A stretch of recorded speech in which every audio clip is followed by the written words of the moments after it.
El día de hoy vamos a continuar con la porción que quedó pendiente la anterior semana.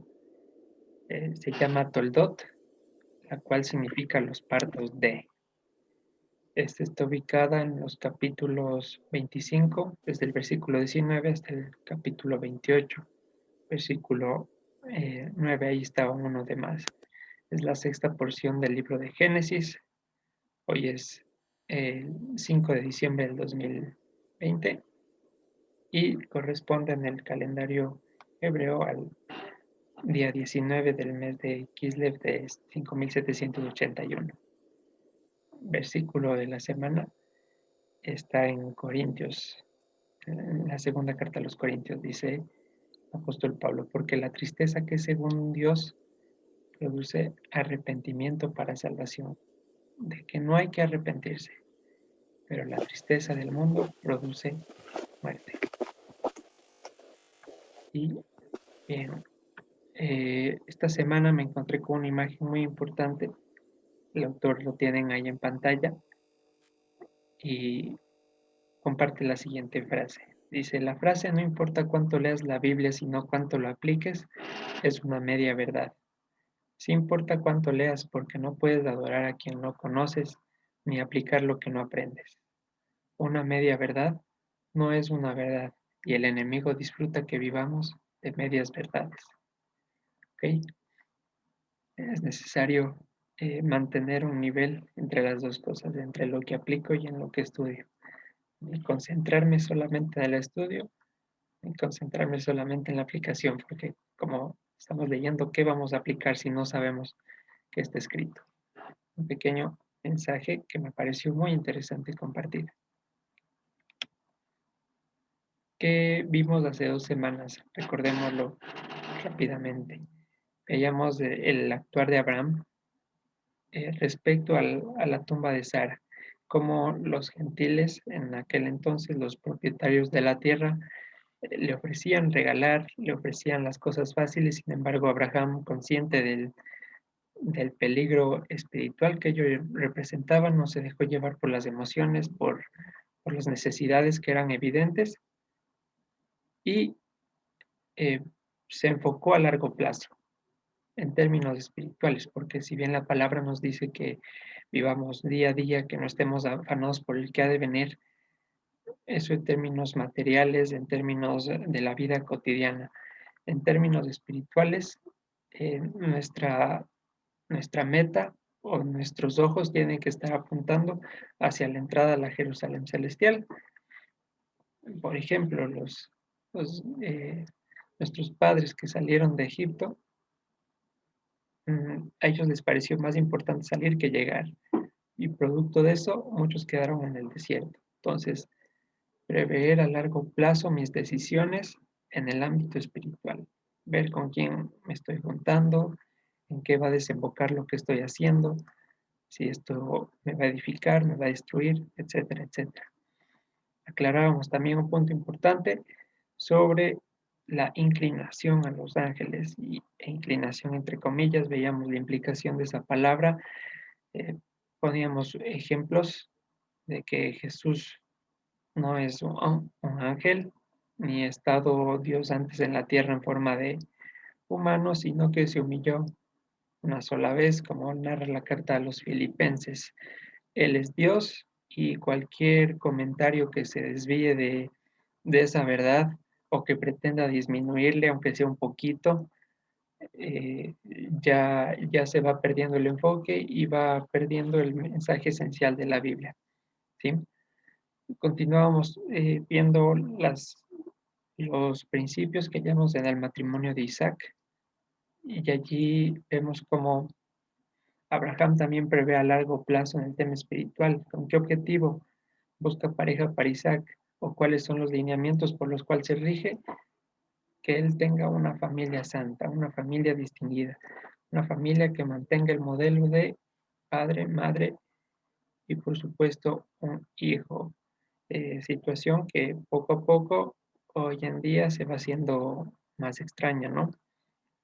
Entonces veíamos eso, avanzábamos también y vimos algunas cosas importantes sobre la descendencia de Abraham, Y en Isaías, tanto como en Apocalipsis, veíamos que unos reyes llevarían los tesoros a la Jerusalén celestial. Y entre esos reyes estaban nada más y nada menos que la descendencia de Abraham con la esposa que fue después de Sara, después de su muerte. ¿Ok? Entonces, eso estuvimos viendo en la porción anterior. ¿En qué nos vamos a centrar hoy? Básicamente, los capítulos hablan la historia de Jacob y Esaú. Eh, Cómo nacieron, el suceso importante que aconteció en medio de y las consecuencias que trajo. Todo eso englobó vamos a ponerlo en un punto principal, en un eje que es el desechar la primogenitura. Entonces, vamos a iniciar, vamos a abrir la Biblia en Génesis 15, versículo 19.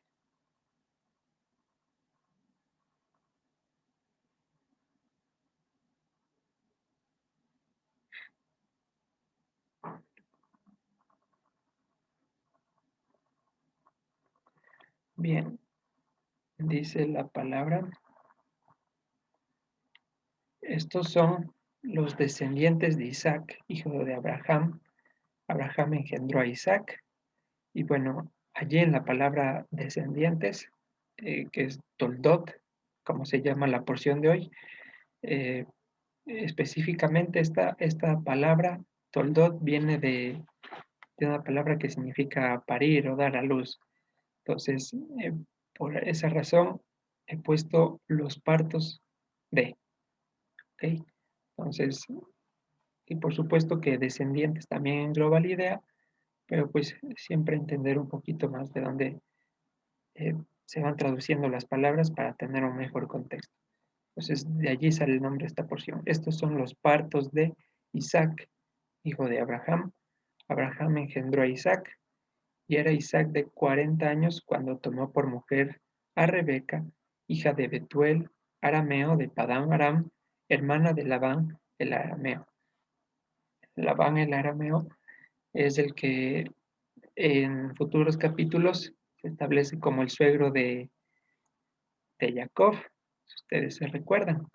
Y este señor Labán, pues hacía sus prácticas con las potestades a través de movimientos que no están de acuerdo a la escritura. Y bueno, toda la cuestión que desarrolló, ¿no? Es importante un dato a tener en cuenta de dónde salía Rebeca o el parentesco de ella. De aquí algo interesante. Y oró Isaac, dice el versículo 21, al Señor por su mujer que era estéril, y lo aceptó el Señor y concibió Rebeca su mujer. ¿Qué, qué debemos tener en cuenta aquí? Desde que Isaac eh, se casa o finiquita el matrimonio con Rebeca a los 40 años, narra la escritura en versículos siguientes que no es hasta los 60 años que su mujer eh, se aparta de su esterilidad, se aparta entre comillas, por supuesto que de Dios, para concebir hijos. Entonces, ¿qué pasó aquí en el versículo 21? Hablábamos en anteriores veces, recordarán que no se necesita o no llega un poco a ser innecesario eh, clamar día y noche, y en este caso, por ejemplo, 20 años por la misma circunstancia, que no es la multiplicación del clamor la que va a llevarnos a la consecución de los anhelos. Sin embargo, este versículo de pronto podría apuntar a lo contrario, que fue de pronto una actitud de Isaac de perseverar todos los días, y en virtud de eso vino la respuesta y su mujer pudo concebir. Bueno, primero que nada, antes de analizar un poquito más, el texto no narra en qué punto de esos 20 años oró al Señor, ni tampoco cuántas veces lo hizo, ¿ok? Y por consiguiente, no podemos decir que pasó perseverando en ese periodo de 20 años. Sin embargo, esa circunstancia sí se mantuvo fija y seguramente fue una cuestión que les preocupaba a ambos. Ok, eso para empezar. El versículo 21 en las palabras donde dice, y oró Isaac, y posteriormente aceptó el Señor, sale la misma palabra.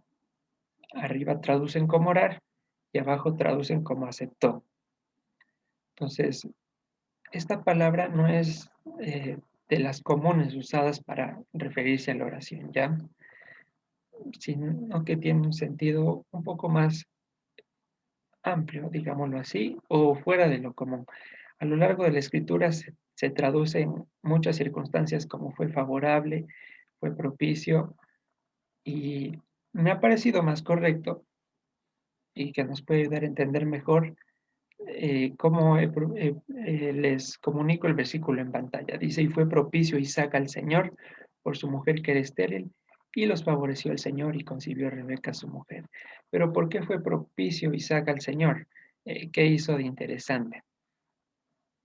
Por supuesto que él no podía haber hecho ningún mérito ni ningún comportamiento aceptable o algo que le haya hecho de alguna manera ganarse ese favor. Lo que le hizo propicio al Señor fue que sobre él reposaba la promesa de que su simiente iba a ser como las estrellas del cielo. Entonces, en virtud de esa promesa, el Señor, pues en determinado momento, decide que es suficiente con esa circunstancia. ¿Qué extraemos de este versículo? Tiene en pantalla que habrá respuestas a nuestra vida, en nuestras circunstancias que se demoren 10, 20, 40 años. Pero ese hecho de que aparentemente se demoren, entre comillas, como tienen ahí, no quiere decir que dejen de llegar en el momento adecuado. Y de pronto nosotros podemos caer en, Señor, como no me diste hace 10 años cuando te pedí, ahora ya no quiero, ahora ya no me sirve, ya no hay propósito en que lo obtenga. No, en el momento que lleguemos, que llegue esa respuesta, será porque la necesitamos. Aquí la actitud de Isaac no fue decir, es que ya estoy viejo, que yo quería criar a mis hijos cuando era joven, quería enseñarles cuando tenía fortaleza todavía, etcétera, etcétera. Nada más llegó 20 años después, gracias, y se acabó la situación, ¿ok? Porque nuestro Señor Jesús nos dijo en Mateo 6, versículo 8, que nuestro Padre ya sabe de todas las cosas que tenemos necesidad. ¿Por qué son necesarios los 10, los 20, los 40 años?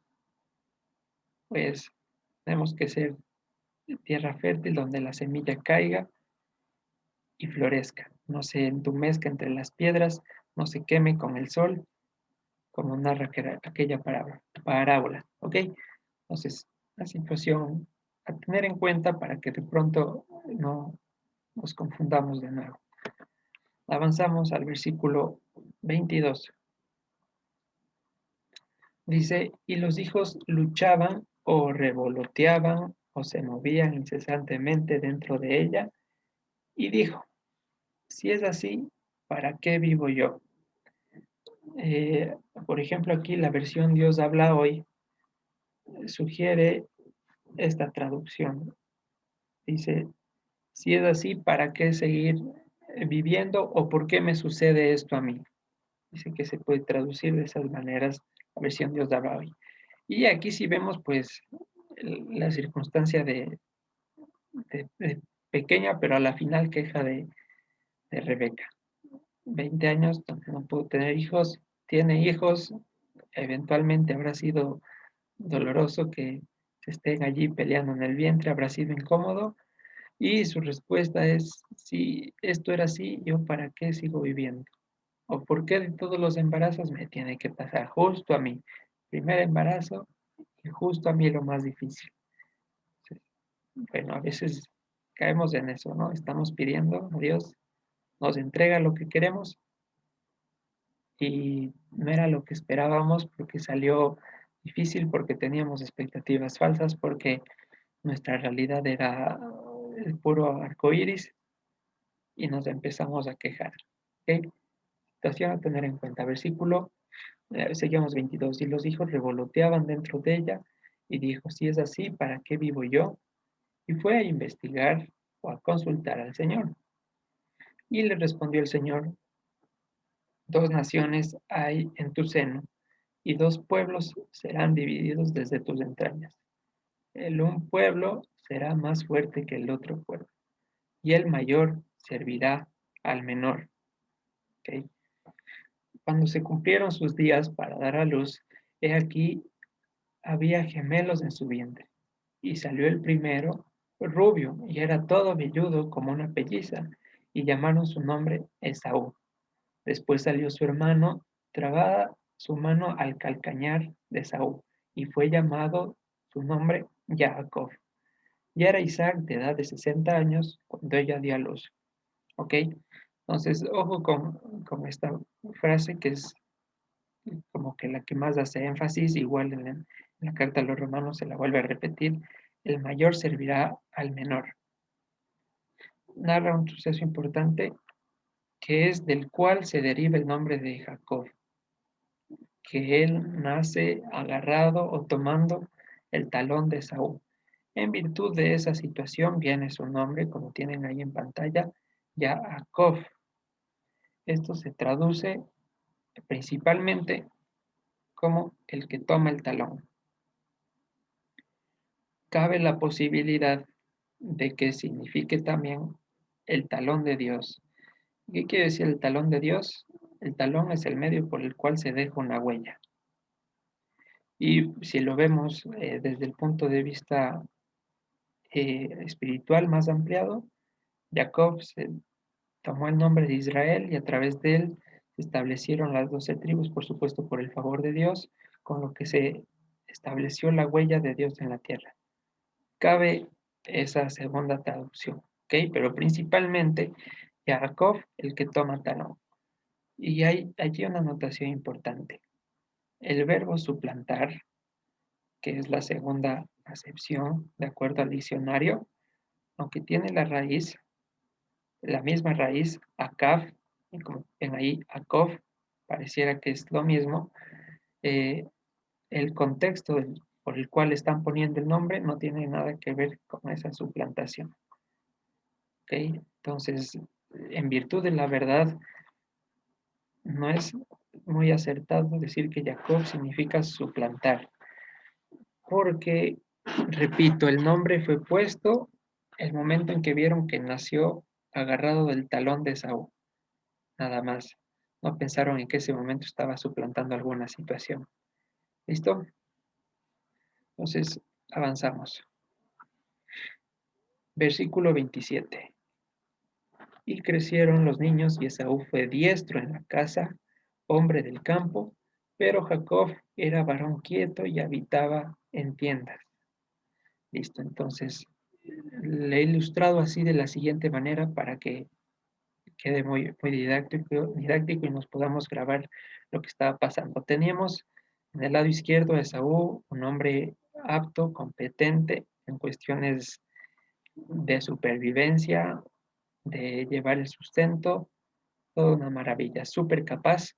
Y por el otro lado contrasta con Jacob, un hombre quieto que habitaba en tiendas. Entonces yo pensaba, hasta que Dios me permitió ver esta situación, que de pronto daba la idea de que Jacob era una persona eh, hasta cierto punto cohibida, muy pausada, que no hacía nada, que no respiraba, que no hacía bulla por poco, eh, que se dedicaba a labores suaves. Esa era mi idea. ¿Ok? Y que pues Esaú representaba todo lo contrario, al menos así lo contrapone el texto.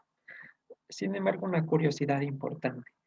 Esta palabra que utiliza el texto aquí para decir que Jacob era varón quieto es la misma que utiliza el libro de Job para decir lo siguiente: un varón llamado Job, y era este hombre, en nuestras traducciones dice en el versículo 1 del libro de Job capítulo 1, y era este hombre perfecto y recto.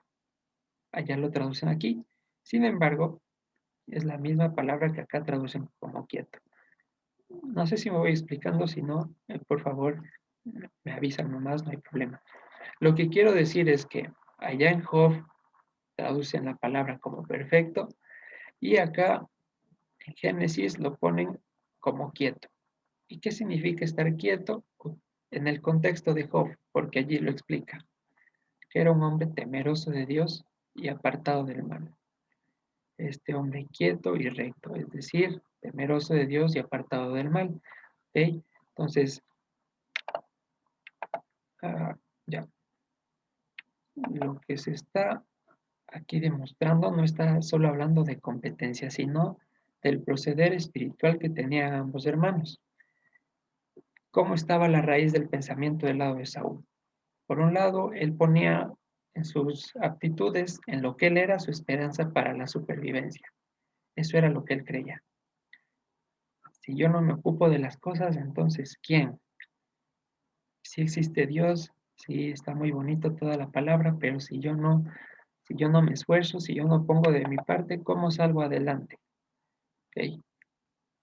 Y por otro lado, Jacob estaba consciente de que a él nada más le atañe o le corresponde o vive para buscar el reino de Dios y su justicia, no las añadiduras, como dice el Salmo 42. ¿Por qué voy a angustiarme? ¿Por qué te abates? Es hueso mío dentro de mí. Espera en Dios, que aún he de alabarle. Dios mío y roca mía. Entonces, pues, los hermanos debatían entre ese pensamiento, de acuerdo a cómo nos indica la traducción de Job, esa palabra. ¿Ok? No está hablando solo de aptitudes, sino de, en un campo espiritual, cómo procedían ambos. En uno por obras, ganándose la vida, porque pues pensaba que de él dependía eso. Y Jacob, por otro lado, por supuesto que trabajando responsablemente, sin embargo, enfocándose principalmente no en hacer tesoros aquí en la tierra, sino en el cielo. ¿Listo? ¿Todo claro? Bien, avanzamos. Versículo 28. Llamó Isaac a Esaú porque comía de su casa, mas Rebeca amaba a Jacob. Y aquí es algo importante también, muchas cosas importantes, por supuesto. En la primera parte del versículo se traduce amó como una acción completa, como algo que ya estaba muy definido para ese entonces y que ya no cambió. Isaac amó a Esaú. Sin embargo, este hecho de amar a Esaú le da una razón, o bien en virtud de algo, y eso es porque comía de la casa de él, o sea, de los animales que él traía. Y a continuación, eh, Rebeca estaba amando a Jacob o amaba a Jacob. ¿Por qué? Pues no había razón, solamente lo estaba amando. ¿Qué nos indica esto? Que el amor, mientras no se puede explicar, sigue como amor.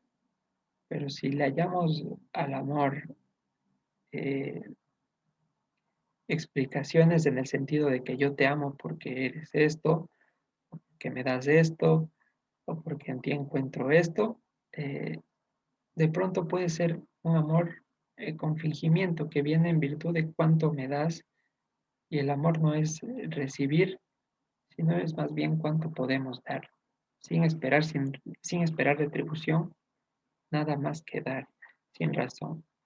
¿Sí? Y es lo que nos dice la carta a los romanos, que el amor sea sin fingimiento. Entonces vemos aquí que claramente ya se estaba desarrollando un juicio nubloso de parte de Isaac que venía en virtud de cuánto le proveía Esaú. Entonces, aquí algo muy importante y como tienen en pantalla, las determinaciones divinas, los juicios divinos, el camino o la voluntad de Dios puede verse empañada cuando las visualizo por medio de mis intereses o por medio de un soborno, en este caso. ¿Ok? Isaac, a pesar de no haber sido el primer hijo nacido y después siendo el primogénito, le estaba entregando la primogenitura a Esaú en virtud de su lógica, de sus intereses. Y Sale a la luz, sale a flote el patrón que ya se venía llevando desde antes. Interpretar las palabras de Dios, nuevamente repito, conforme a mis intereses. Por ejemplo, Adán y Eva, no comas del árbol del bien y el mal. Que hizo Eva? Un shampoo de las palabras y terminó entendiendo como que Dios le había dicho que vaya y coma del árbol del bien y el mal. Listo. ¿Qué pasó con Abraham y Sara? Vas a tener un hijo. Se pusieron a interpretar la palabra.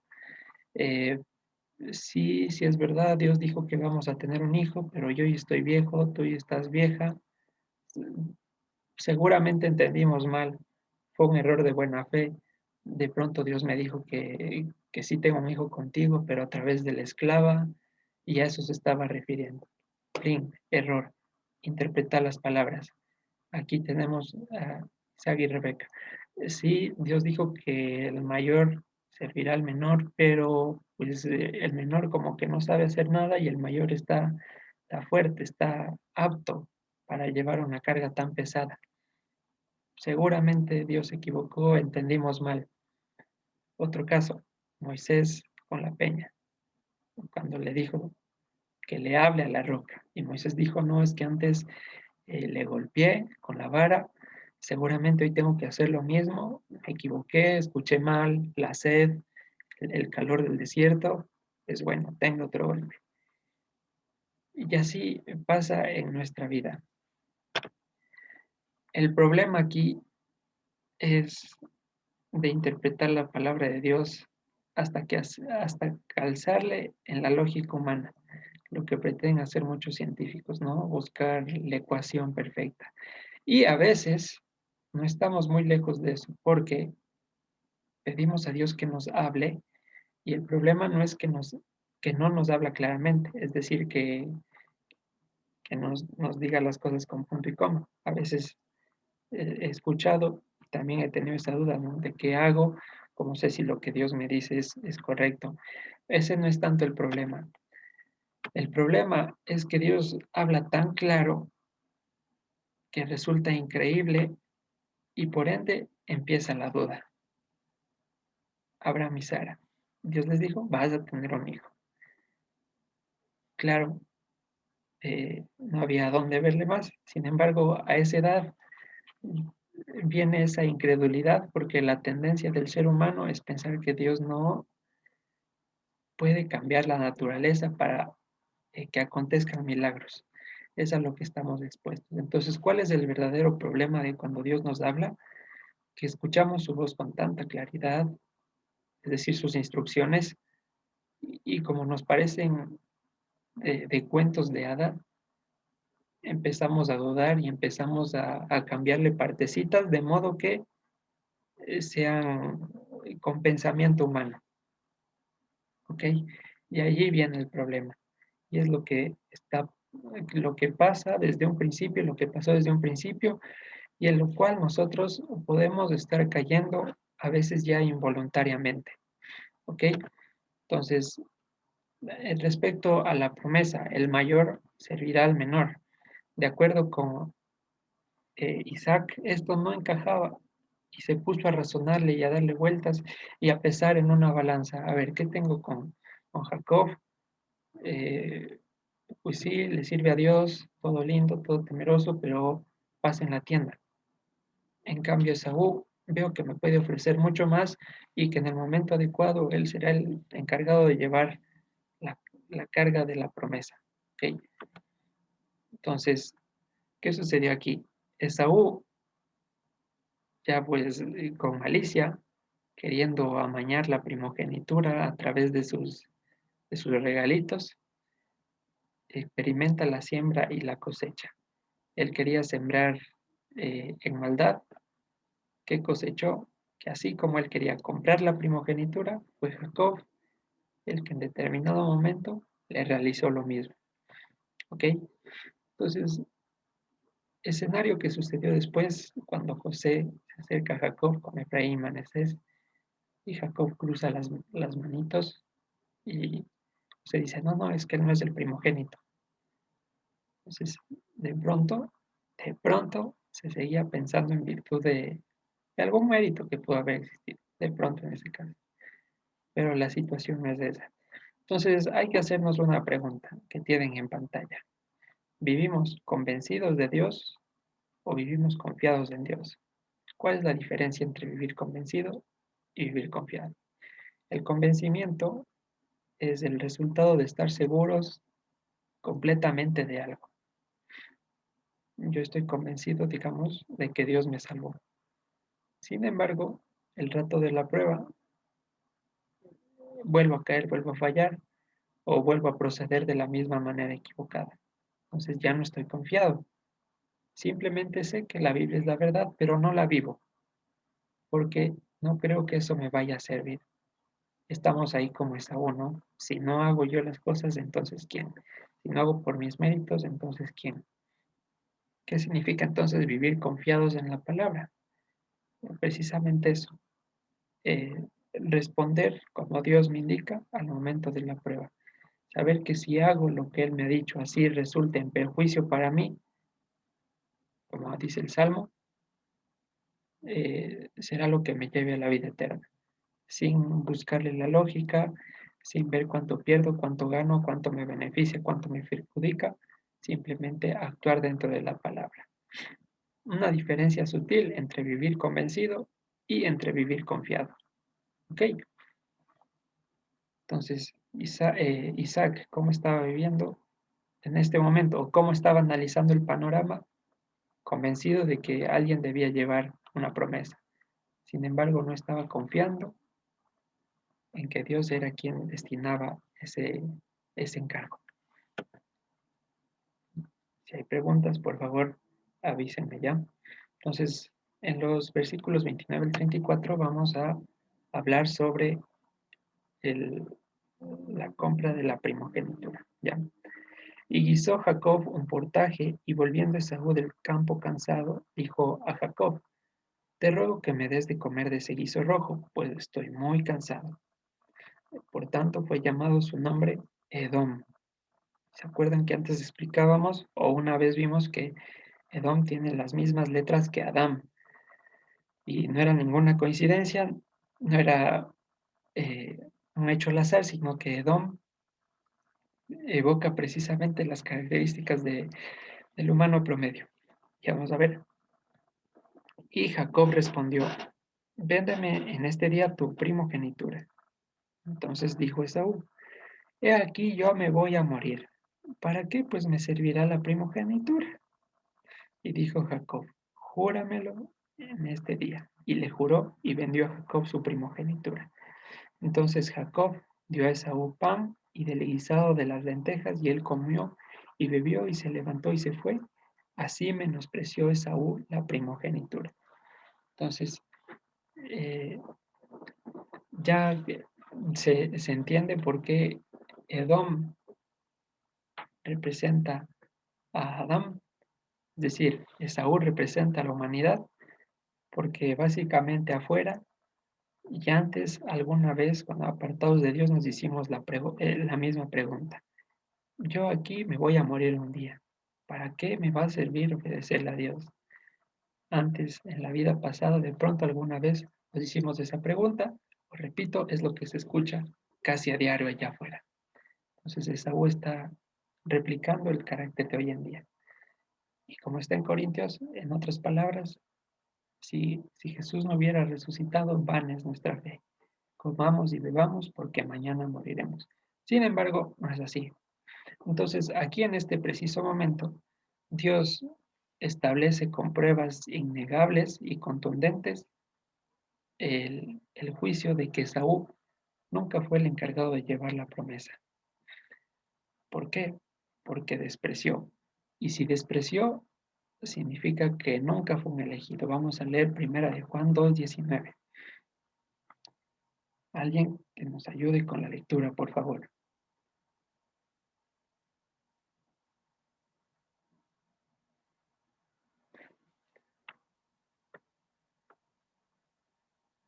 Primera de Juan, capítulo 2, versículo 19. Amén, Carlitos. Gracias, Lucy. Ya. Lucy. Dice, salieron de nosotros, pero no eran de nosotros, porque si hubiesen sido de nosotros, habrían permanecido con nosotros, pero salieron para que se manifestase que no todos son de nosotros. Listo, Luz. Ahí está bien, muchas gracias.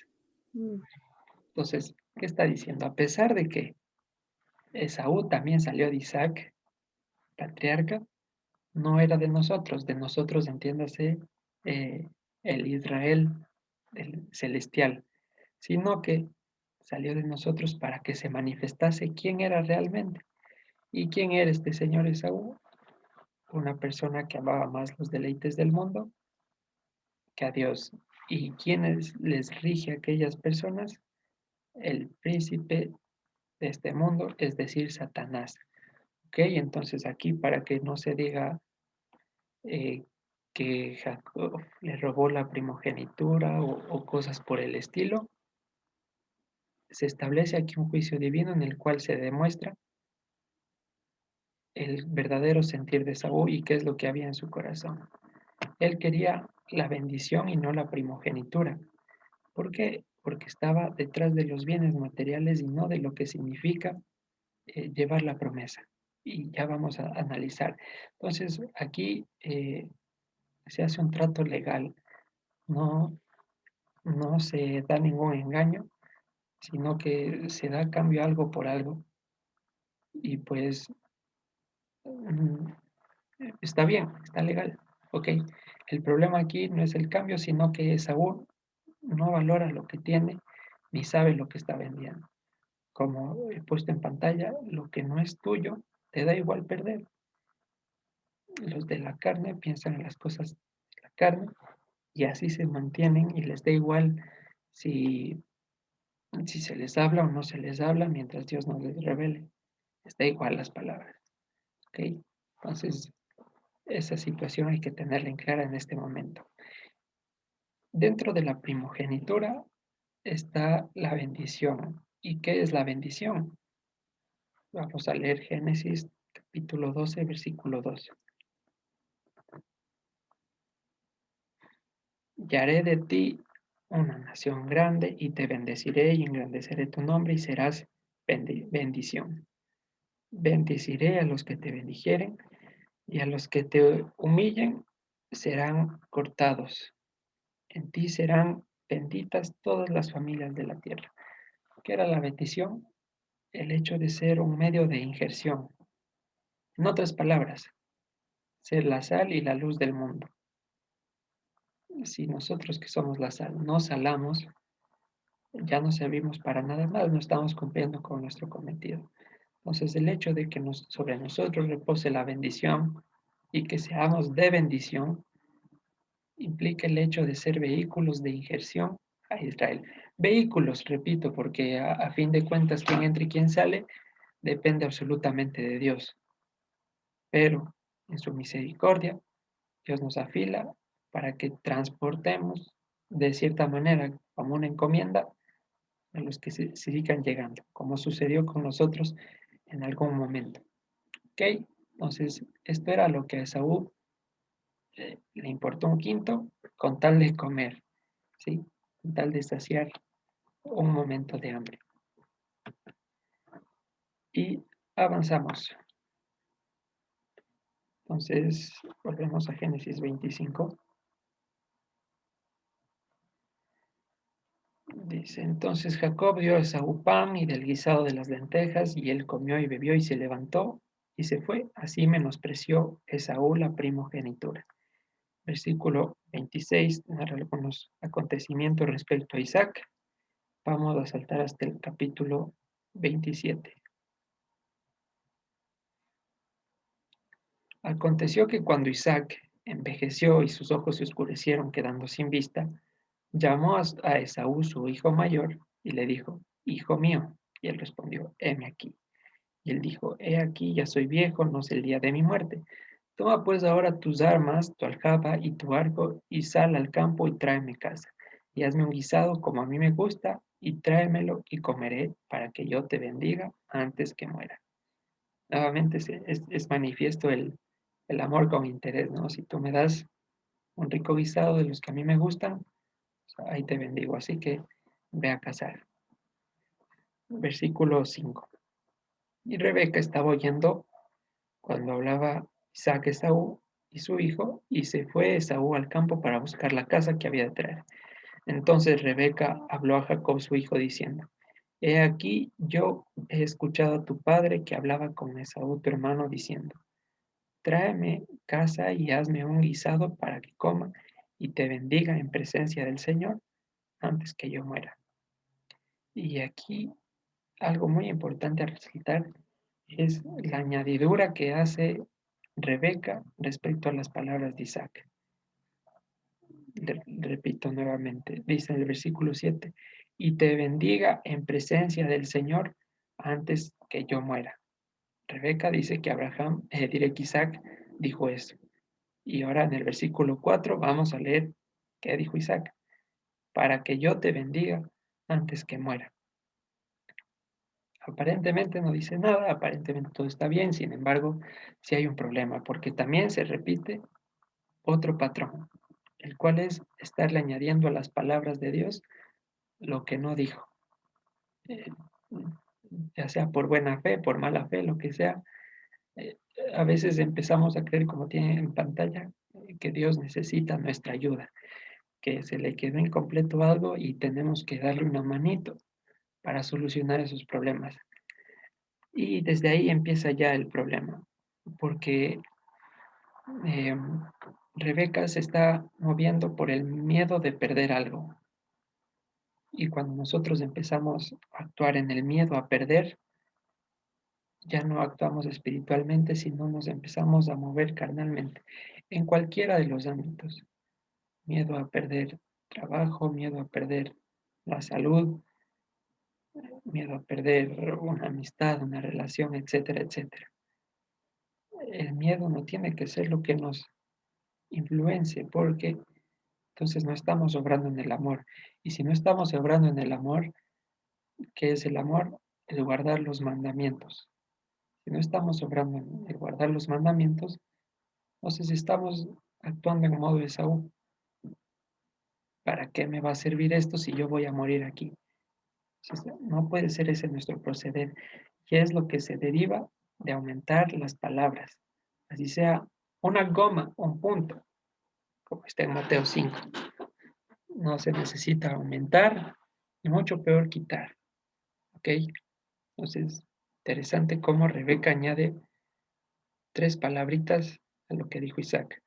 Versículo 8. Ahora pues, hijo mío, obedece a mi voz en lo que te mando. Ve ahora al ganado y tráeme de allí 2 buenos cabritos de las cabras y haré de ellos viandas para tu padre, como a él le gusta. Y tú las llevarás a tu padre y comerá para que él te bendiga antes de su muerte.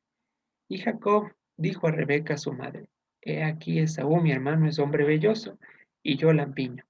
Quizá me palpará mi padre y me tendrá por burlador, y traeré sobre mí humillación y no bendición. Y su madre respondió, hijo mío, sea sobre mí tu humillación, solamente escucha mi voz, ve y tráemelos. Entonces él fue y los tomó y los trajo a su madre, y su madre hizo guisados como a su padre le gustaba. Y tomó Rebeca los vestidos de Saúl, su hijo mayor, los preciosos que ella tenía en casa, y vistió a Jacob, su hijo menor. Cubrió sus manos y la parte de su cuello donde no tenía vello, con las pieles de los cabritos, y entregó los guisados en el pan que había preparado en manos de Jacob, su hijo. Entonces, ¿qué estamos viendo aquí? Que Jacob, a pesar de ser un hombre quieto, de lo que ya vimos que significaba ser quieto, a pesar de tener esas características, era muy moldeable y le faltaba fortaleza de carácter. A pesar de estar convencido de lo que Dios le había dicho, él no habitaba confiado, ¿ok? Y es por esa situación que se deja moldear y termina haciendo las cosas eh, de una manera no decente y en mucho desorden. ¿Qué era lo que tenía que responder Jacob? Que ya se estableció un acuerdo con Esaú, que ya estuvo hablado, que ya hicieron un trato legalmente, que él nada más tiene que acercarse a él, acordar o recordar esos términos y fin. Sin embargo, Jacob tiene un cortocircuito, se le cruzan los cables y se deja llevar también por el miedo a perder. Escucha esas palabras aumentadas, que es básicamente lo que Satanás hace aumentar ahí algunas palabritas, con que Dios te dijo no comas de todo árbol del huerto y se olvida.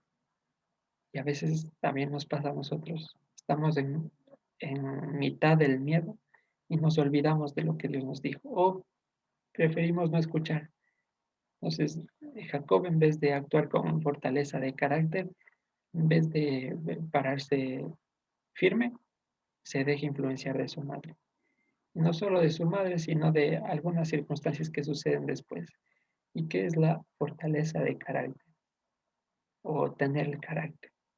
Eso es el hecho de poner mis decisiones por encima de mis emociones. Saber cuándo decir no, cuándo decir sí, por más de que quiera que mi respuesta sea lo contrario. ¿Ok? Entonces vamos a leer segunda de Pedro capítulo 1, versículos 5 al 7.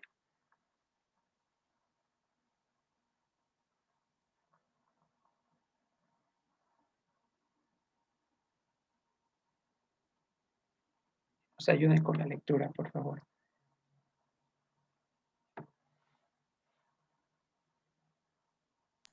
Amén, Carlitos. Gracias, Silvita. Shalom. Shabbat shalom. Bueno, dice así la palabra, a quienes Dios protege con su poder por la fe, hasta que llegue la salvación que se dará a conocer en los últimos tiempos. Esto Silvita, es lo que... segunda de Pedro 1, del 5 al 7, por favor. Esa misma es, segunda de Pedro, Segunda, porque dice primera. Bueno, lo siento. ya, segunda de Pedro, Capítulo 1 1. del 5 al 7. Sí, por favor. Ya. Y por eso deben esforzarse para añadir a su fe una buena conducta, a la buena conducta el entendimiento, al entendimiento el dominio propio, al dominio propio la paciencia, a la paciencia la devoción a Dios, a la devoción a Dios el afecto fraternal y el afecto fraternal al amor, el amor. Si ustedes, hasta el 8, ¿no? Sí, Silvita, Si gracias. ustedes tienen estas virtudes y las desarrollan, estas los ayudará a crecer y conocer más a nuestro Señor Jesucristo y los harán más fructíferos y útiles. Amén. Muchas gracias, Silvita. Entonces, ¿qué le estaba faltando aquí a Jacob? Dominio propio, para no dejarse motivar por el miedo. Basta que Carlitos, perdón que le interrumpa. visita. Perdón, ¿me podría repetir esa parte que usted dijo que fortaleza de carácter era anteponer las emociones antes que... No, priorizar las decisiones que vaya a tomar antes que mis emociones. Anteponer los principios bíblicos a mis emociones. Ya, muy amable, gracias. Listo, visita. Entonces, decía que en segunda de Pedro, las cuestiones que habla, basta que alguno de estos características esté tambaleando en nuestras vidas para que estemos propensos a dejarnos llevar por el miedo a perder algo. Y esta fortaleza de carácter no se desarrolla aprendiéndose versículos. Esto se gana en el campo de batalla, sufriendo y sudando la gotísima gorda, porque se presentan las oportunidades que queremos. Y decir que sí o que no a lo que siempre hemos querido es una situación que tiene que formarse muy bien dentro de todos los creyentes. Entonces, esas son las horas prácticas de la Biblia, ya no las teóricas, son las horas prácticas donde exhibimos lo que Dios nos da manifestado. ¿Ok? Entonces, la cuestión aquí es no negociar mis principios bíblicos, por supuesto, de Dios, repito, por el miedo a perder algo. ¿Ok? Entonces, si creemos que vamos a perder algo, en otras palabras estamos diciendo que la salvación y la bendición de Dios es por obras. Así, y es lo que pensaba Jacob, que si él no hacía estas cuestiones, se iba a quedar sin bendición y se iba a alterar el plan de Dios y Esaú se iba a salir con la suya y se iba a armar un quilombo. De pronto eso llegó a pensar y no se dejó llevar por la soberanía divina. Resultado de esto, un gran lío, todo se desordenó, Jacob tuvo que salir huyendo, vamos a seguir leyendo ya. Versículo 18. Entonces este se fue a su padre, estamos en Génesis 27, y dijo, Padre mío, e Isaac respondió, heme aquí, ¿quién eres, hijo mío? Y Jacob dijo a su padre, yo soy Esaú, tu primogénito. He hecho como me dijiste, levántate ahora y siéntate y come de mi casa para que me bendigas. Entonces Isaac dijo a su hijo, ¿cómo es que la hallaste tan pronto, hijo mío? Y él respondió, que el Señor tu Dios hizo que la encontrase delante de mí. E Isaac dijo a Jacob, acércate ahora, te palparé, hijo mío, por si eres mi hijo Esaú o no. Y se acercó Jacob a su padre Isaac, quien le palpó y dijo, la voz es la voz de Jacob, pero las manos de Esaú. Y no le conoció porque sus manos eran vellosas como las manos de Esaú. Y le bendijo. Y dijo, ¿eres tú mi hijo Esaú? Y Jacob respondió, yo soy. El fin no justifica los medios. Siempre ha de prevalecer el orden y la decencia en nuestras vidas. ¿Sí? Ahora, entonces, ¿cómo es que se le permitió a Jacob esto? Como hemos dicho antes, la escritura es útil para redarguir y nunca ha maquillado los errores, vamos a decirlo así, de sus protagonistas, sino al contrario, los pone escritos para que en un futuro no vuelvan a ser considerados como proezas o como modos de actuar, sino que están claramente evidenciados en la escritura para que no volvamos a proceder así. ¿Ya? Versículo 25 dijo también, acércamela y comeré de la casa de mi hijo para que yo te bendiga. Y Jacob se la acercó e Isaac comió, le trajo también el vino y bebió. Y le dijo Isaac su padre, acércate ahora y bésame, hijo mío. Jacob se acercó y le besó y olía Isaac el olor de sus vestidos y le bendijo diciendo, mire el olor de mi hijo como el olor del campo que el Señor ha bendecido. Dios pues te dé del rocío del cielo y de las grosuras de la tierra y abundancia de trigo y de mosto. Sírvante pueblos y naciones se inclinen a ti, sé Señor de tus hermanos, y se inclinen ante ti los hijos de tu madre. Desconectados o cortados eh, los que te, esta palabra se me fue, los que te desarraiguen, y benditos los que te bendijeren. Entonces, aquí algo muy importante. A pesar de que esta parte, versículo 29, le dijo a Jacob, no se ve evidenciada en ninguna parte en la escritura que los demás pueblos y naciones se están inclinando delante de Jacob. No se evidencia. Y dice, y se inclinen ante ti los hijos de tu madre. Los hijos, solo había uno más que era Esaú. Entonces, este no calza en la visión de Jacob, como que si fuera algo para él, sino a quién estaba representando. Recordemos que Jacob era la huella de Dios e Israel, el proyecto llamado Israel. Entonces, más que a Jacob como persona, esta profecía estaba evocando a lo que representaba él como persona cuando lleve la promesa. No sé si me estoy explicando. Lo que estoy diciendo es que aquí Isaac le dice a Jacob que le servirán los pueblos, que se inclinarán delante de él y que los hijos de su madre le iban a servir. Primero mencionamos que hijos de su madre solo hay uno más, y que los pueblos nunca se postraron a Jacob y que nunca se inclinaron delante de él. Entonces, ¿qué pasó con esta bendición? Repito, no era para él, sino para lo que él representaba. ¿Y a qué iba a representar en el futuro? A Israel. Israel, ¿a quién representa? La habitación de Dios, la presencia de Dios aquí en la tierra, la huella de que Dios existe, la parte visible de Dios aquí en la tierra somos nosotros, porque en él nosotros habita su presencia y nosotros damos testimonio de él. ¿Okay? Entonces, eso es importante tener en cuenta. Y como siempre, instarles a que continúen con la lectura del capítulo en casa para que no se queden cortos en cuanto a la lectura y puedan tener el contexto completo. Con esto, terminamos el análisis de hoy y vamos a pausar la transmisión en Facebook. Muchas gracias a todos los hermanos que se conectaron. Sigan con nosotros, pero más que con nosotros, con Dios, a través de las distintas reuniones que hacemos en el día, a las 10, al cierre de Shabbat en la iglesia, Dios mediante, a las 11 la repetición del estudio con Chris, si es que se diere. Y muchas gracias. Shabbat Shalom.